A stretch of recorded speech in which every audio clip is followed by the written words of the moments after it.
Bismillah ve salatu ve selamu ala Resulillah. Jibostana Saadiye Şirazi. Jimirovan re sabır u benfirahî di serê pêşî de weka jehr e. Wextê mirov yîne sabrê û benfirahiyê dibe weka hingif. Evdê gunehkarê ku ji Xwedê ditirse, ji evdê münafık çêtir e. Hevalê min, wextê av paqij be, cêr zêr be an jî zîv be ferqa wî tin e. Çermê neyarê xwe tenê bi xuyekê nerm û bi delalî tutkarî jê hilkî.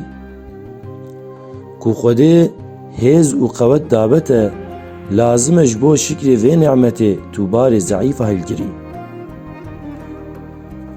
Ku tu xwe azad bibînî here li ser axîr razê, lê ti carî ji bo menfaeteka dinyayê neçe li ber xelqê, stûyê xwe xwar neke.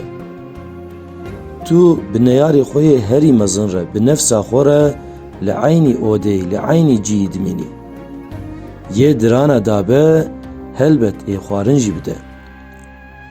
Di welatê ku bêkes û belengaz di destê zordara de eziyet dibîne, ji hikimdarê wî memleketî re xew heram e. Rewş, hal û weziyeta xwe ji neyarê xwe godarî bike. Di ayên feqîr û neçarê ku hêviya xwe bi te girêdane, ji te re ji hêza qewiya çêtir e. Ji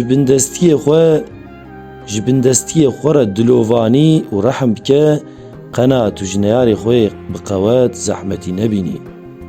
Miqate be û dêna xwe bide, bila sêwî negirî, wextê sêwî bigirî, erş jî tê lerzê.